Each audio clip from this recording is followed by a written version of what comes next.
না, পারল না। হায়দ্রাবাদ পারল না। ট্রাভিস হেড, অভিষেক শর্মারা মহা গুরুত্বপূর্ণ ম্যাচে পারফর্ম করতে পারলেন না। অভিষেক শর্মা, ট্রাভিস হেড, তারপরে ঈশান কিষান, হেনরি ক্লাসেন, পুরো টুর্নামেন্ট জুড়ে এই একটা দলের 2-3 জন ব্যাটার আপনার সর্বোচ্চ রানের যে একটা অরেঞ্জ ক্যাপ তাদেরকে দেয়, মানে সেটা রেসে ছিলেন। বিশেষ করে আপনার অভিষেক শর্মা, তারপরে হেনরি ক্লাসেন, মানে একটা দলের 2 জন ব্যাটার আপনার হাইয়েস্ট রান স্কোরারের তালিকায় টপ 5-এর জন্য লড়াই করছিলেন, টপ 1 পজিশনের জন্য।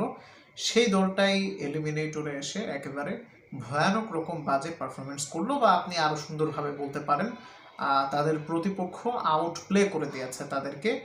বিশেষ করে একজনের কথা বলতেই হবে, বৈভব সূর্যবংশী বা বৈভব সূর্যবংশী। এই একটা ছেলেই মূলত আপনার হায়দ্রাবাদকে হারিয়ে দিল, একেবারে গুড়িয়ে দিল বলা চলে। 8 ওভার শেষে 125 রানে 1 উইকেট, সেখানে এই সূর্যবংশীর রানে ছিল 97। যদিও হায়দ্রাবাদ আসলে 16 থেকে 20 এই ওভারে একটা কামব্যাক করেছিল, মানে 8 ওভার শেষে যেখানে 125 ছিল সেখানে তারা 20 ওভার শেষে কিন্তু খুব বেশি রান বোর্ডে যোগ করতে পারেনি, মানে আরও বেশি যোগ করতে পারা উচিত ছিল। বাট যে ব্যাটিং ডিসপ্লে আসলে হায়দ্রাবাদ দেখিয়েছে সেটাতে মনে হয়েছে আরও কম রান দিলেও তারা আসলে ডিফেন্ড করে ফেলতে পারত। এনিওয়েজ, এখনও পর্যন্ত হায়দ্রাবাদের একমাত্র ট্রফি সেই 2016 সালে এসেছিল, তখন তাদের ক্যাপ্টেন ছিলেন ডেভিড ওয়ার্নার। সো এখনও পর্যন্ত একমাত্র ক্যাপ্টেন হায়দ্রাবাদকে ট্রফি জিতিয়েছেন ওয়ার্নার।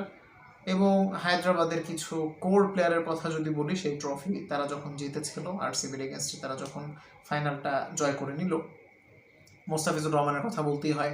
একমাত্র প্লেয়ার এখনও পর্যন্ত যিনি কিনা ফরেন প্লেয়ার হিসেবে উদীয়মান খেলোয়াড়ের পুরস্কারটি পেয়েছেন।